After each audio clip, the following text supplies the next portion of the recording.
வணக்கம். இன்றைக்கி ஜானஸ் கிச்சனில் தேங்காய் பொடி ஊத்தப்பம் செய்யலாம்.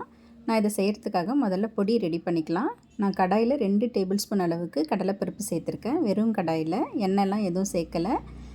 இதை லோ டு மீடியம் ஃப்ளேம்லேயே வச்சு இந்த கடலைப்பருப்பை இந்த மாதிரி செவக்க விட்டு எடுத்து ஒரு தட்டுக்கு மாற்றிக்கிறேன். 2 டேபிள் ஸ்பூன் கடலைப்பருப்புக்கு 4 டேபிள் ஸ்பூன் அளவுக்கு உளுத்தம்பருப்பு சேர்த்துருக்கேன். அதையும் மீடியம் ஃப்ளேம்லேயே வச்சு கொஞ்சமாக செவக்க விட்டு எடுத்துக்கலாம். கருகிடாமல் பார்த்துக்கலாம். இப்போ இது நல்லா செவந்துருச்சு. இதையும் பிளேட்டுக்கு மாற்றிக்கிறேன். அதே கடாயில் கொஞ்சமாக எண்ணெய் சேர்த்துக்கிறேன். 1/2 ஸ்பூன் அளவுக்கு தான் சேர்த்துருக்கேன். சேர்த்துட்டு காரத்துக்கு தகுந்த மாதிரி வரமிளகாய் சேர்த்துக்கிறேன். 6-7 வரமிளகாய் சேர்த்துருக்கேன் நான். அதை லோ ஃப்ளேம்லேயே வச்சு மிளகாவும் கருகிடாமல் இந்த மாதிரி செவக்க விட்டு பிளேட்டுக்கு மாற்றிக்கிறேன். அதே கடாயில் அந்த எண்ணெய் பிசுறு இருக்கும்பொழுதே அதில் தேங்காய் 2 டேபிள் ஸ்பூன் அளவுக்கு துருவின தேங்காய் சேர்த்துருக்கேன். இந்த தேங்காய் கொஞ்சம் முத்தின தேங்காவாக இருந்தால் ரொம்ப நல்லாயிருக்கும்.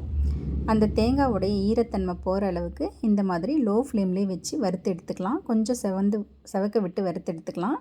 இது எல்லாத்தையும் நல்லா ஆறின பிறகு மிக்ஸி ஜாரில் சேர்த்துக்கிறேன். பெருங்காயம் கொஞ்சம் நிறைய போட்டுக்கிறேன்.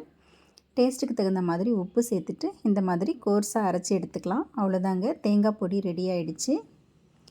இப்போ தோசை தவா காஞ்சதும் அதில் கனமாக இந்த மாதிரி மெத்துன்னு தோசை ஊற்றிக்கலாம். இந்த தோசை மாவு கொஞ்சம் புளிச்ச மாவாக இருந்தால் நல்லாயிருக்கும். இந்த தோசைக்கு